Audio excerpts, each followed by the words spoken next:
Hi, everyone. I'm Laureen DeBuono, the managing partner of FLG Partners, which is the leading interim CFO and board advisory firm in the United States. We serve our clients globally. Today, I'm so pleased to be joined by lecturer, author, and speaker Carole Robin for a very special fireside chat about how C-suite professionals like ourselves can make all the right moves to build their careers by fostering what Carole terms interpersonal competency. Carole has an amazing background and is the ideal choice, in my opinion, to dive into this topic. So without further ado, let's start our conversation. But before we do, I want to apologize if our internet connectivity is not the best. So first, welcome, Carole. Thank you. You've had a fascinating career, beginning with an undergraduate degree in chemistry, of all things, then in sales and marketing, followed by eventually being a major driver behind the legendary Stanford business school class called Interpersonal Dynamics. Now you've co-authored a bestseller called Connect, which reveals the essential foundations for building positive and long-lasting relationships. So tell us, Carole, a little bit about how you made these career pivots, and specifically how your Stanford class, which is affectionately dubbed Touchy Feely, led you to write the book. Thanks, Laureen. I'm delighted to be here. Well, for starters, I decided not to become a chemist. And instead, in 1975, I went to work for the largest industrial automation company in the world at the time, where I was the first woman hired into a non-clerical job. I was hired as a sales engineer. A decade later, I pivoted my career to focus on leadership development and decided to go back to school and get a Ph.D. and then shifted to consulting. Along the way, I met my co-author, David Bradford. And it was through meeting him that I ended up teaching 1 quarter a year of this course called affectionately known as Touchy Feely, Interpersonal Dynamics. And it was a legendary class, everyone. At Stanford, right. And so I joined them and I taught 1 quarter kind of on a lark because I had a consulting business. Then I fell in love with teaching it and my students, and I stayed there for almost 2 decades.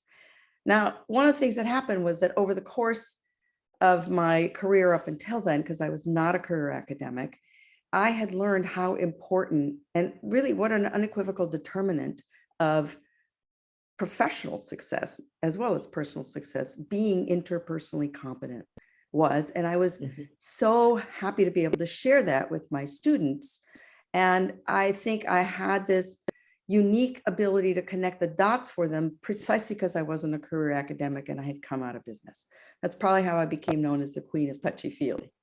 Once I went full time. And, you know, I get as many emails and calls and visits from former students 10, 15 years later that with predictable, I just became a CEO, I owe it all to what I learned in the class, to pretty sure your class just saved my marriage, or I just reconciled my relationship with my best friend who I hadn't talked to for years. And thank you for finally writing a book, because he didn't go to Stanford and we got to sit down together and figure it out.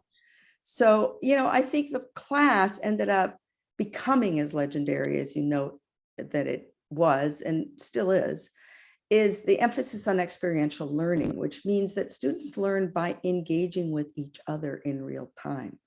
And they learn what creates trust and mistrust, distance and closeness. What do I do that influences you and doesn't? And ultimately, how do we connect? So David and I wanted to share all these strategies beyond those lucky enough and privileged enough to be at Stanford Business School.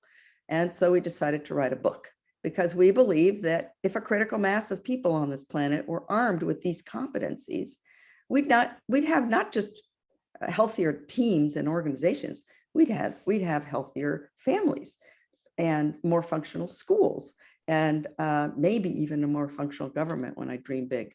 So that's how the book came to be. I love the term interpersonal competency. It's kind of like, am I right, Carole? It's a twist on emotional intelligence, but it's so much more. So now let's discuss its components. The first being building trust in our relationships. So at FLG, we look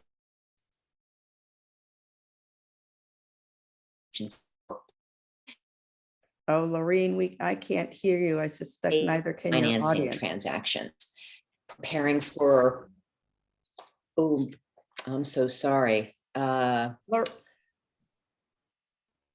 Hopefully you can. Maybe you can, maybe you at can. this point. What? At this point. I think what you were wanting to do was ask me for advice. So yes. So can you hear me now? I can hear you now. Okay.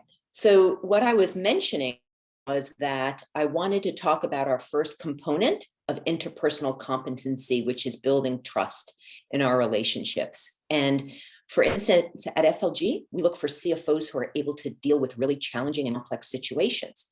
But to do so, to successfully navigate these situations, it requires a strong level of trust between a CFO, a CEO, and their board of directors. So my question to you, Carole, is what advice would you give our audience about practical strategies that they can use to build relationships that are based on trust? Great question. And first and foremost, let's remember that people do business with people, not just strategies or plans or products, or even money. They do business with people. And when we forget that, we tend to foreground task and content and background relationship, especially during COVID time when we're all on Zoom in Hollywood Squares, which is costly, often costly. Second, remember that trust is built over time and incrementally. It's not just a switch. So developing trust involves experimenting, especially with disclosure and vulnerability, allowing yourself to be known. The more I trust you, the more likely you are to trust me. So the more, and the closer I hold my cards, the closer you're going to hold yours. So unless we're willing to allow ourselves to be at least somewhat more known by each other, there's a limit to how robust our relationship can be. And that's just as true in business as it is in our personal relationships. Now, I want to fully acknowledge risk in disclosing. And until I trust you enough, absolutely, to tell you something that I don't know what you're going to do with, I don't know if I can trust you. So it's a bit of a chicken and egg. And for that, we talk about in the book, we talk about in the course, something that we call the 15% rule. So think of 3 concentric circles. The circle in the middle is your comfort zone. You don't think twice about what you say. The circle on the outside is your danger zone. In a million years, you would never share that. But there's this really important circle in the middle called your learning zone. This is basic education theory, by the way. You don't learn anything new unless you step outside your comfort zone, but you can't freak yourself or the other person out by stepping way out into danger. So we used to tell the students, you're going to have to step outside your comfort zone. And the students used to say, but Carole, the minute I'm outside my comfort zone, how do I know I'm not in my danger zone? And we used to say, so step 15%, a little bit outside your comfort. You'll know you're in your learning zone then. And then you're unlikely to freak yourself or the other person out. And a funny thing happens when you do that. When you do that and you have a good outcome, then you have a new safety zone. It's a little bigger. And then you can step 15% beyond that. And that's how relationships are built. And that's how trust is built. The other thing that I'll say is that there is a big cost to non-disclosure that we all play. And the higher up we are in a hierarchy, the bigger the cost we pay. So let me illustrate that with a quick example. Let's go back to that job that I took in 1975. Please. And fast forward 10 years. Now I've risen up the ranks. I'm running a $50 million business. I've learned how to play the game very well. And mostly that means I've learned how to leave my feelings in the parking lot. And I'm at an offsite with my team. I'm super excited about something. I present them with an idea and I get crickets. I get a little more excited, crickets. Then I'm like, come on, you guys. They were all guys. I finally fixed that. But at the moment, it was still guys. Come on, you guys. Imagine how cool this could be. So one of them suddenly leans in and he says, wait, Carole, is that like water in the corner of your eye? Oh my God, are you going to cry? But then he says, are you human after all? Are you human after all? And then I burst out crying. And I said, you don't think I'm effing human? I did use the full expletive, but I don't want to offend anybody. And I said, I don't think there's anything more important for us to talk about than that. Tore up our agenda, and we spent the next 2 days talking about who we were, what our hopes and dreams were, disclosing a lot more, taking a risk and trusting each other. And that was the moment we became a team, a real team. And I believe that was the moment I became a leader. Now, I do want to clarify that if I'd burst out crying 2 months into the job back in 1975, I probably would have never ended up running that offsite. And if that was a team I had just taken over, I'm not sure how that would have worked either. But by then, I had a lot of credibility and I'd earned my stripes. And the point I'm wanting to make is that we overlearn. And what works for us at one point can stop working for us later. So we might have to update our views of how we need to show up. And the fact for me was I'd gotten so effective at leaving my feelings at the door that my team no longer even saw me as human. And I do want to, though, underscore a concept of something we call appropriate authenticity. If I'm the VP of marketing and we've lost market share 3 months in a row, and I stand in front of the troops and I say, well, 3rd month in a row, we lost share. Not sure what to do about it. Not sure what's happening. Probably shouldn't be your VP of marketing. That might be authentic and vulnerable and disclosing, but it's not appropriate. But I can't stand in front of the troops and say, all right, gang, most of you have seen the numbers. We've lost market share 3 months in a row. I wish I could tell you I had it all figured out. I know exactly what's happening. I've got some thoughts. I suspect you do too. I've never needed you more. And I think if we all rally together, we can figure out what we're going to do next. That's still authentic and it's appropriate. Totally get it. So now let's shift to another component of interpersonal competency, and that's delivering and receiving feedback, which, as you know, can be tough both ways. So team mentoring and giving feedback to your key hires is such an important skill for all managers, but sometimes these can be challenging and tough conversations. When you manage through these situations, what's the best advice that you have to give to our audience? Meaning, what works and what doesn't when giving and receiving feedback? Another great question. And I will tell you that I normally am not so big on advice without first saying, well, you already know there are times where feedback has gone terribly awry. So you already have data.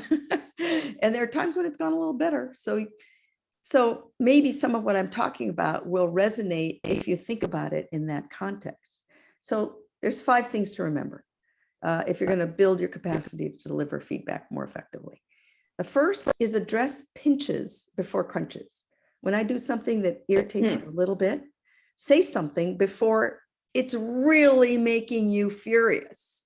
A lot of times we think, it's not a big deal, or it's not worth it. Replace the pronoun it for I, you, or we. I'm not worth it. You're not worth it. We're not worth it. Then ask yourself again whether it's worth raising. Second, update your mental models. And those are beliefs. So let me stop you for a moment, Carole. Yeah. What do you mean? What I mean by mental models, mental models are those beliefs and assumptions that we hold based on either things we've observed or experienced or, in the past. And it's best illustrated with an example.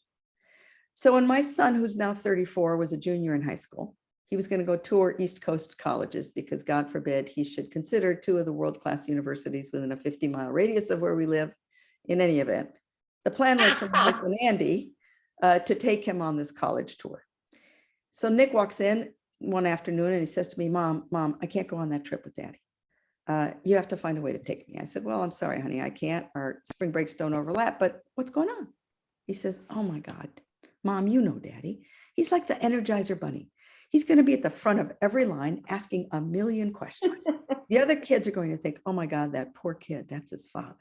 I'm going to be so embarrassed. Then we're going to get back to the car. He's going to pepper me with a million questions. What'd you think of this one? What'd you think? Please don't send us together. Don't send me with him. I said, well, gosh, Nick, it sounds like you got feedback for your dad. At that point, I get the classic teenage eye roll. And he says, how could I have not known that was going to be your answer?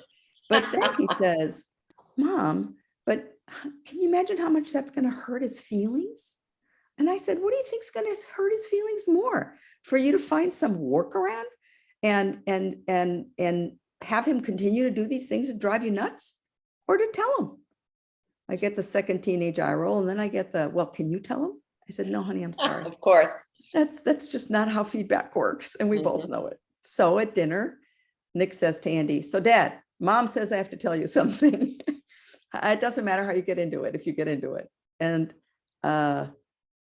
then he told Andy, I really don't want to go on this trip. And he told him why. Now, Andy, being my husband, what do you figure were the first words out of his mouth?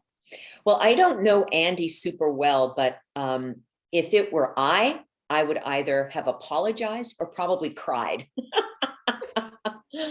Right. And some people might think, well, how dare you? You know, I'm the parent.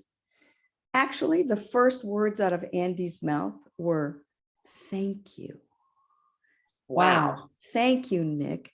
Thank you for caring enough about us and our relationship to say something. So what shall we do about it? Mm-hmm. And I watched Nick's shoulders drop as he relaxed, and they got into problem solving. Mm-hmm. By the way, that is the purpose of feedback, to get into a problem solving conversation. They decided they would park the car at each campus, go their separate ways. If they joined the same tour, nobody would know they were related. Andy could still ask his million questions. Nick could walk away if he wanted. And the other thing they decided is they'd meet back at the car at a certain time, and Andy would wait until Nick said, okay, Dad, I'm ready to talk about this one, about this campus. And they went, and it completely changed their relationship. And the bookend of that story is that Nick did go east, and he stayed for a while. And when he was ready to come back west to a well-known business school in Palo Alto, California, he called Andy and said, hey, Dad, how about a road trip? You can help me bring all my stuff back. So Nick tested a number of mental models in that. And so and the story also has embedded in it a few others. First of all, feedback need not be hurtful. And second, it can actually build a stronger relationship. So the next time you're afraid to give somebody feedback, remember Nick and Andy. And the next time somebody gives you feedback, remember Andy's response. Mm-hmm. Another mental model embedded in the story is that feedback's always a gift. Mm-hmm. Sometimes it's wrapped in a really ugly wrapping. You can't tell there's a gift in there, but it's data with which you can make more informed choices, or someone else can make more informed choices if you have feedback for them. And I believe we're all in business, and in business, more data is better than less data. Absolutely. And by the way, that's why I never use the terms positive and negative feedback, because it's always positive, because it's always data. I do use affirmative and developmental, but I do want to make a few more points to your original question. It's hard to update mental models unless you also update your skills. Part of the reason that we hold the mental models we do and have had bad experiences is that most people are not very skilled at giving feedback. And there's a lot in the book about that. But if you up your skills, you shift the probability of a better outcome, and then you can update your mental model with a different outcome. Remember that curiosity and inquiry are really important in feedback if you're going to move to joint problem solving, because it's an exchange. It's not just a dump. Bleh. And then last thing, always include your intent and convey your care when you're providing feedback. You know, what you just said really resonates with me, because joint problem solving, what you're saying is it's an exchange rather than a directive. And exactly. I know I fail at that sometimes because I tend to be nervous about providing feedback. And so I make it more directive than an exchange. So that's great learning for somebody like me. So I appreciate that. Sure. Let's go to another component of interpersonal competency, which is how to break through barriers. that keep relationships from growing. I mean, we all know, right, Carole, that building professional peer relationships, when they work, they're great, but they can also be complex, right? With competitive motives. People have their own agendas. There's a little bit of game playing going on. So what do you do if you're trying to build a relationship with a coworker and they just won't play ball? Maybe they won't agree with you about an approach to solving a business problem. Maybe they want to kind of go behind your back and run you.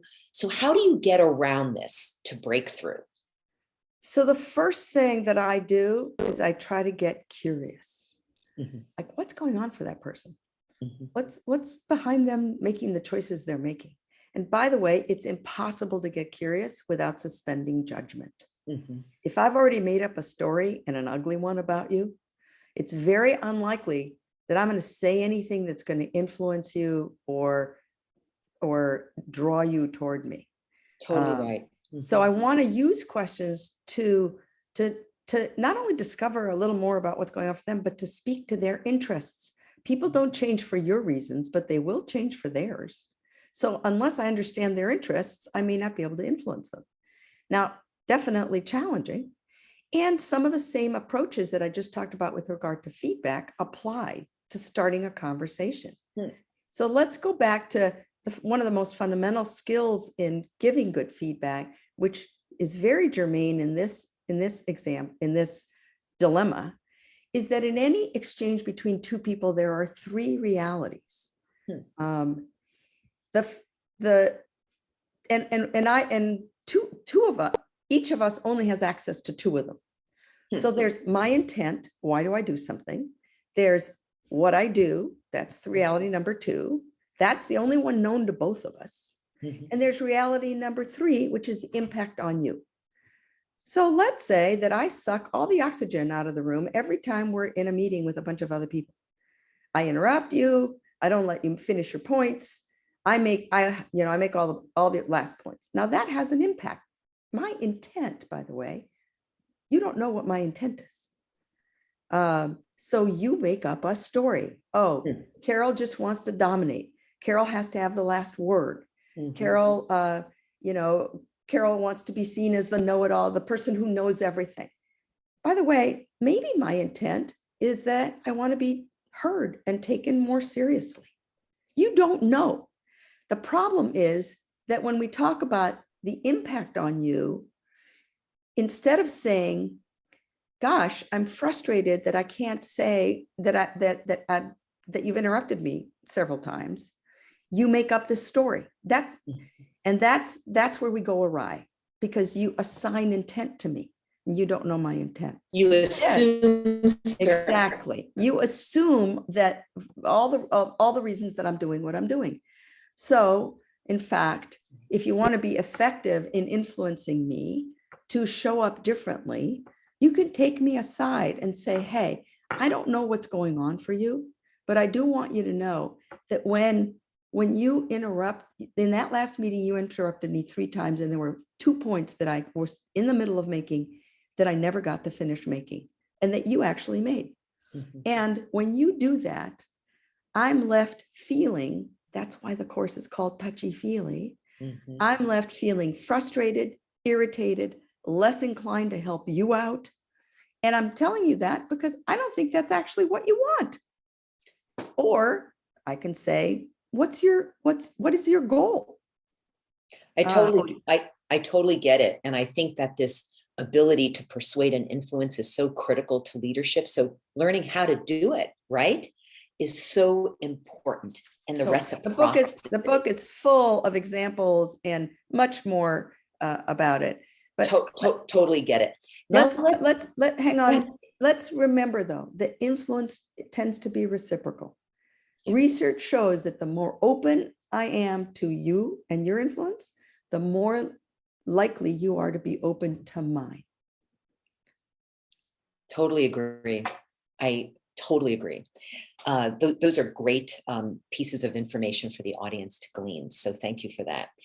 Let's now shift to another component of interpersonal competency, which is resiliency and learning to handle setbacks. You can't move a career forward, right, Carole, unless you are resilient and you learn to bounce back. So every professional suffers setbacks in their career. Maybe they get turned down for promotion. There's a major project that they don't get assigned to, or that might go sideways. We've all been there, and it's not fun. So I know you talk about this in your book. How do you recover from career setbacks and kind of get that mojo back? Well, I'm going to come back to mental models and what's the mental model you hold when you've had a big setback. Every student I ever taught, every client I've ever had has heard me talk about this as an AFOG. AFOG stands for another effing opportunity for growth. So if you know, and by the way, the bigger the disillusion, or the bigger the problem, or the bigger the setback, the bigger the AFOG. Mm-hmm. And let me give you an example. Before I do want to acknowledge this one makes me feel just a little vulnerable to share. Mm-hmm. But you know, this is what I teach. In 2017, after almost 2 decades at the Stanford Graduate School of Business, at the pinnacle of my career, a new administration came along and made some decisions I just couldn't live with regard to, especially that impacted me in my classes. And despite how much I absolutely adored my students and I loved what I taught and how important I thought it was, I made the painful decision to leave. It was the darkest moment of my professional life at the time. I was fortunate that I'd had other dark moments and knew they were AFOGs. And that's why I stood in front of a huge auditorium of students at my last lecture, which was a school tradition. I'd done one every year for many years, but this really was my last lecture, and told them I didn't know what was on the other side of this for me. The only thing I knew was that I was in the middle of an AFOG. Now I can tell you that it was the biggest favor Stanford ever did me. I co-founded Leaders in Tech, a startup where I bring everything I taught at the GSB to CEO founders in the Valley. I get the immense satisfaction of watching them apply what they're learning immediately in their organizations instead of having to wait 10 years for students to graduate. I've never made more money while working fewer hours. And by the way, I also had the time and spaciousness to not just write the book, but also work on bringing its lessons to the world like we're doing right now. The bottom line is we need to have a growth mindset, to quote Carol Dweck. And we need to learn how to mine our experiences for learning, especially in tough situations. And accept that we might not see the upside right away. And we don't know that we're resilient until we've had a setback, which is why a lot of people are averse to taking risks because they don't know if they'll be able to recover. But you don't know if you can recover until you've had a setback. Remember that VCs in the old days only gave money to founders who had failed at least once. That is so true. Absolutely true. Now let's go to our last question. So with your book, Connect, we learned so much about how to build better relationships at work and at life in general. But your book references what we call several hallmarks of building exceptional relationships to achieve interpersonal competency. So, Carole, tell us about these pearls of wisdom that you reference in the book, and what do you hope readers take away after reading Connect? So first of all, relationships exist on a continuum. And as we move along that continuum, the characteristics of the relationship are that you feel more known, more fully known, and the other person feels more fully known. You can be honest with each other. You know that whatever you say won't be used against you. You know, you've by then learned how to raise issues and manage conflict productively, and you're committed to your own and each other's growth. Those are the 6 hallmarks. And the more of those that are present and more developed they are, the farther you've moved along this continuum. At one end, there's contact and no connection. Mm-hmm. At the other end, there's what we call exceptional. But even if you've used some of this to move along the continuum and get to strong and robust, don't even care about exceptional, mm-hmm. That's a big win. Relationships don't have to stall out. You can always be evolving them. And in addition to that, I hope the readers of Connect take a couple of other things away. First, we are all works in progress. Second, every interaction with another human being is an opportunity to learn about yourself, about them, about relationships. And finally, good leaders are good learners. Terrific stuff, Carolyn. Could not agree with you more. Let's now go to our chat room to see if we have any questions from the audience. And audience, just please type your messages on the chat room and we can get to your questions. And remember that a teacher's worst nightmare is no questions. So right now, I'm not seeing any questions, but Carole, is there anything that you want to add that you felt is another pearl of wisdom in your book that we might not have covered? There's so much. One of the things that we always used to tell the students is that it takes two to know one, meaning I think I'm effective, but I don't really know I'm effective until you tell me. I think I've done a good job of, I think I've been clear. And I don't know that until somebody that I've just talked to tells me. I see a question from Sylvia. Thank you, Sylvia. Sylvia Bronson is a new chief marketing officer at a large winery group in Monterey. And her question, Sylvia, is any specific advice for someone who is new in a C-suite role? And Sylvia she just become a CMO. So first of all, you might need to both double down on some of the stuff that we've been talking about with regard to a willingness to step 15%. You're already 15% outside your comfort zone, probably in a new role. And you might want to be more intentional in allowing yourself to be more known, appropriately authentic, and inviting others inviting others to allow themselves to be more known, particularly your colleagues. The other thing I'd say to be paying attention to is, boy, talk about opportunities for learning. You're in a whole new setting with a new set of people. I don't know if it's a new organization for you, but even if it's not, remember that you're collecting data on how best to show up and be influential and have them trust you and contribute. You could even consider not only picking up the book and reading it, but buying a copy for every one of them. By the way, you could take the sales out of the girl, but you can never take you could take the girl out of sales. You can never take the sales out of the girl. Yeah. So how does Sylvia, in her new role as CMO, build trust, particularly with colleagues? Because I've noticed in my own career, Carole, that some of the most important people who can impact your success are your colleagues, not necessarily your subordinates. Yes. Not your CEO who has hired you, so he or she already are invested in your success, but your peers. So any specific advice to Sylvia relating to her peers? Yes. So first, the more you understand, Sylvia, each of your peers' interests, what's important to them, and not lump them all as all your peers, but they might have individual interests, hot buttons, things that they're passionate about, things that are important to them. And the more you can speak to each of those when you're interacting with them, the more, first of all, it will indicate that you actually were paying attention and that you care, and they're likely to trust you a little bit more. The more you are willing to make yourself a little bit vulnerable with them, especially if they're a peer, the more likely they are going to be willing to make themselves a little bit vulnerable, a little bit.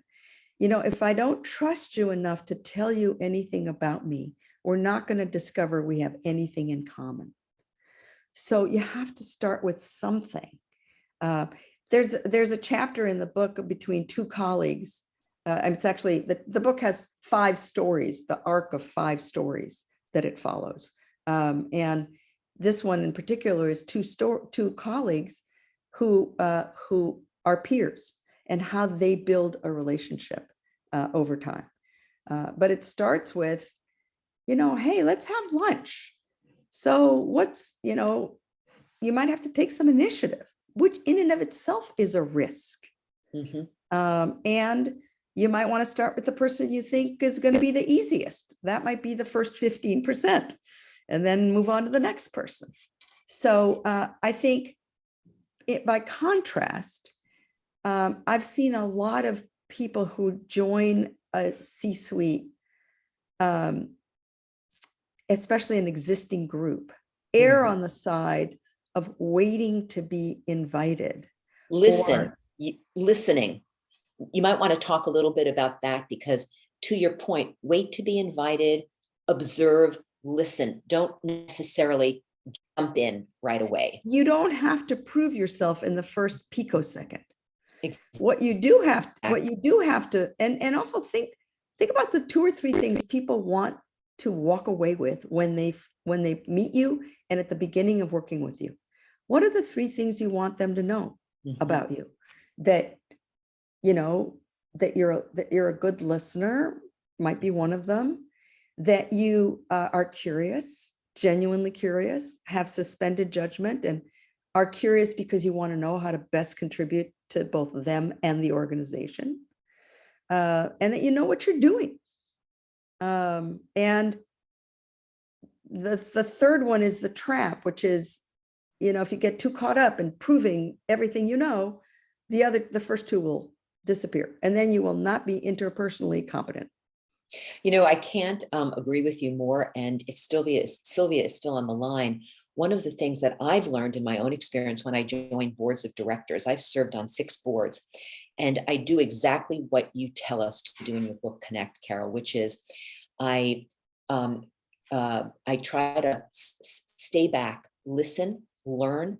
What is the 1 or 2 most important things that I need to know about each person? And that's when I start engaging with them, and that 15% rule where I let people in slowly, and then they let me in slowly, but it works because I learn how to participate and engage in the right way. Yes, with groups. And one of the most important, the reason I referenced this briefly, the reason it's called Touchy Feely is because the emphasis on feelings in creating connection. So feelings and thoughts are like treble and bass in music. When the only thing you ever share is what you think, the other person's only getting half the message. Feelings are what give life to thoughts, and actually feelings. If I tell you I went ziplining, well, that's a thought. There's no feeling there. If I tell you I went ziplining and it was exhilarating, you've learned something different. You've learned more about me. If I tell you I went ziplining with my family and I was terrified, but I went because I didn't want to be left behind, which is actually the truth. You've learned something different about me, right? So feelings are what give meaning to facts often. So if you've been listening and, at a meeting and you think, gee, when I heard you talk about blah, blah, I was struck by how grateful I was that you were willing to actually talk about that. And I felt more compelled to want to figure out how I can help. Or we have another question. Someone is going through a difficult transition period as she's leaving his or her job. And if I were... Yeah. Oh, you froze, Laureen. Let me read it. If I were to propose a feedback conversation, do you have any advice on how to approach the topic, or how to even assess my own confusion and doubt? The situation has made me lose confidence in my own abilities and how I see myself at work and as an effective and impactful person. There's a lot to unpack there. Upeksha, I hope I'm saying your name right. But let's start with Do you have data for the person you'd want to give feedback to that might actually be useful for them? Is there something that would be good for them to know? Because, and could you frame your feedback that way? Hey, by the way, you can also be transparent. I feel uncomfortable. I'm not sure you even want to hear this. And I'm going to feel a little unfinished unless I have an opportunity to tell you that when you did this, it had this impact on me. And I just think you might want to know that that is the impact when you make, when you make a choice like that. By the way, read the book, because the impact is not the story you made up about why they did it. Okay, that's an attribution or imputing a motive. I felt that you didn't care doesn't have a single feeling word in it and is an attribution of intent. I didn't feel cared for. It's subtle, but it's really important. I felt that you didn't care is, I can respond by saying, of course I cared. And I will get defensive, especially if I did care. I didn't feel cared for. I can't say, yeah, you did. And that might open up an interesting conversation. So that's the first thing. Second thing I'd say is it's incredibly common for people to lose confidence, in a situation like you're describing. And the less confidence you have, the less inclined you are to take a risk and give somebody feedback. So again, remember 15%. You might have a ton of stuff you want to tell them. Yep. Choose one thing that you think will be especially beneficial to them that's only a little bit outside your comfort zone. And then see how it goes. You might have a chance to do more. And the third is find someone else in your life